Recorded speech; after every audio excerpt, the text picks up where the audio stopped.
Quand on parle de respect des besoins de la femme et du nouveau-né, il est important de bien redéfinir les mots respect et besoin. Le respect, c'est le sentiment d'être pris en considération dans sa valeur, de ce que l'on est. Et les besoins, c'est l'ensemble de tout ce qui apparaît être nécessaire à la femme et au nouveau-né au moment de la naissance. Donc c'est vraiment reconnecter la femme à cette confiance qu'elle a en elle et cette puissance qu'elle a en elle pour mettre au monde son bébé. Le respect des besoins, on parle beaucoup actuellement d'empowerment. L'empowerment, c'est l'autonomisation, et l'autonomisation, c'est aussi la possibilité c'est plutôt comment accéder à cette autonomisation, c'est-à-dire comment aider la femme à accéder à cette autonomisation afin de pouvoir vraiment reconnaître ses besoins. Et tout ça, ça passe par, je pense, pendant la grossesse déjà, un échange avec la femme, avec le couple, sur ce qu'est une naissance physiologique, ce qui se passe dans la plupart du temps, et une naissance physiologique pour le bébé aussi. Par rapport au respect des besoins de la femme, une femme qui accouche, elle a besoin de se sentir en sécurité, que ce soit une sécurité affective avec la présence de l'accompagnant, quel qu'il soit avec le père, le coparent, c'est au couple ou à la femme de décider qui est la personne importante pour elle à ce moment-là. C'est de se sentir en sécurité médicale, très importante aussi, de ne pas se sentir jugée, de sentir que l'on respecte ses besoins organiques, c'est-à-dire le fait de pouvoir manger, boire tant que cela est possible, de ne pas avoir froid, de respecter son intimité de façon, ça c'est très important. Et les besoins du nouveau-né au moment de la naissance, c'est vraiment le contact. Le nouveau-né est un être qui a besoin d'énormément de contact, et cela passe par le peau à peau notamment, que ce soit avec la mère ou le père ou l'accompagnant. Le besoin de se nourrir, le besoin de ne pas de se défendre contre les agents pathogènes, le besoin d'être réchauffé, etc. Et ça, c'est vraiment les besoins physiologiques.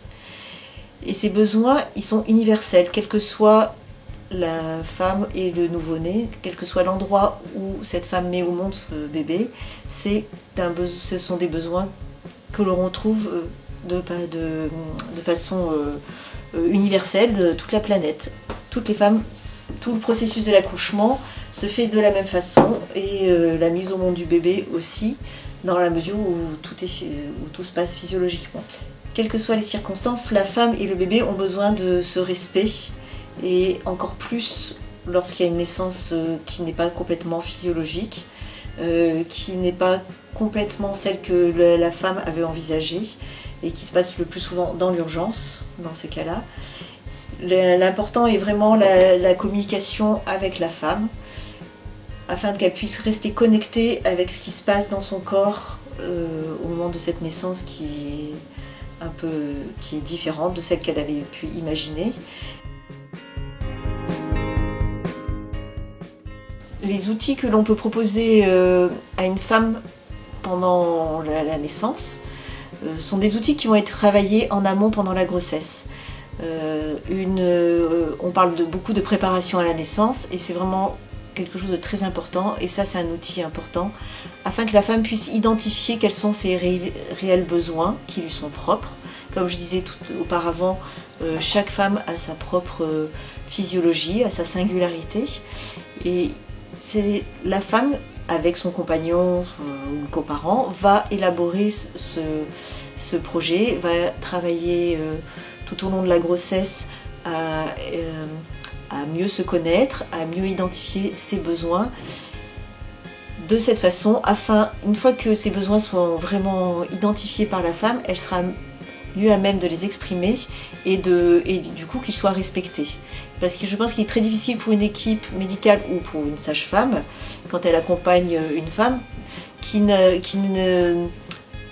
a beaucoup de mal à identifier quels sont ses vrais besoins, que que ce soit pour elle ou pour son bébé. D'où l'importance du projet de naissance. Cela passe par, notamment pendant la préparation de la naissance, par l'explication de la physiologie de la naissance. Et en connaissant cette physiologie de la naissance, la femme sait qu'elle peut avoir confiance dans son corps à mettre au monde. Et qu'elle a cette puissance-là.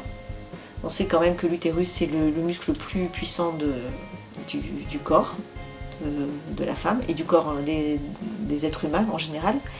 Le fait qu'elle ait cette connaissance et cette confiance-là, ça va vraiment lui permettre de pouvoir vivre cette naissance en toute conscience. Bien sûr, en étant accompagnée. Alors, l'accompagnement, ça passe par la proposition d'utiliser, si besoin, des accessoires. On a vu le ballon, la liane, etc. La mobilité. Et c'est surtout... En fait, on n'apprend pas une femme à accoucher. Ce qui est important, c'est qu'elle se sente libre de bouger en fonction de ce que son corps va lui dicter, va l'amener à faire. La préparation à la naissance aussi va lui permettre de se rendre compte que la contraction effectivement est un processus intense. On peut parler de douleur, hein, bien sûr, mais que c'est une douleur qui est un guide. Ce n'est pas gratuit, ce n'est pas juste... voilà, il y a une contraction, ça fait mal, je le subis.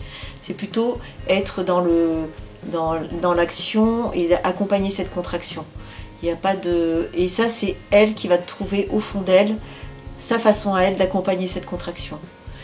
Quand je dis que la contraction est un guide, l'intensité de la contraction est un guide, c'est-à-dire que la femme va, en fonction de l'intensité de ce qu'elle vit, ça va l'obliger à trouver des positions qui vont permettre de libérer des tensions dans son corps pour faciliter la naissance du bébé. L'autre point important, c'est que la femme, le couple et la femme, pendant la grossesse, et cette information-là aussi que le bébé est actif et que lui, il a cette capacité vitale aussi à se mettre au monde. Et que c'est vraiment un couple,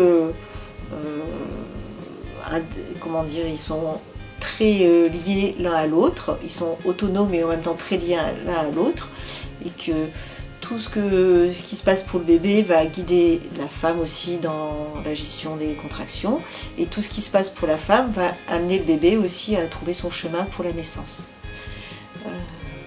Et ça c'est une notion qui est très importante pour trouver cette confiance aussi. Parce que la femme va pouvoir s'appuyer sur la présence de son bébé aussi pendant la naissance, pendant l'accouchement, pour l'accompagner au mieux. Ce qui est, je pense, aussi très important, c'est qu'il y a tout un cocktail hormonal qui permet, je ne vais pas détailler un cocktail hormonal, mais qui permet à la femme d'être reliée aussi à son bébé et le bébé relié à sa mère. Ils sont vraiment liés l'un à l'autre. En conclusion, je pourrais dire que le respect des besoins de la femme et du nouveau-né, c'est un travail d'équipe. C'est un travail d'équipe parce que c'est le travail de la femme, la mère et de son bébé d'identifier ses besoins. C'est le travail de l'équipe médicale ou de la personne qui les accompagne d'être à même d'identifier ses besoins et de les respecter. Et le fait que ce soit quelque chose de clair, plus ou moins clair hein, bien sûr, pour cette femme, va lui permettre d'être respectée le plus possible, qu'ils soient respectés tous les deux, elle et son bébé, dans leurs besoins, quelles que soient les circonstances.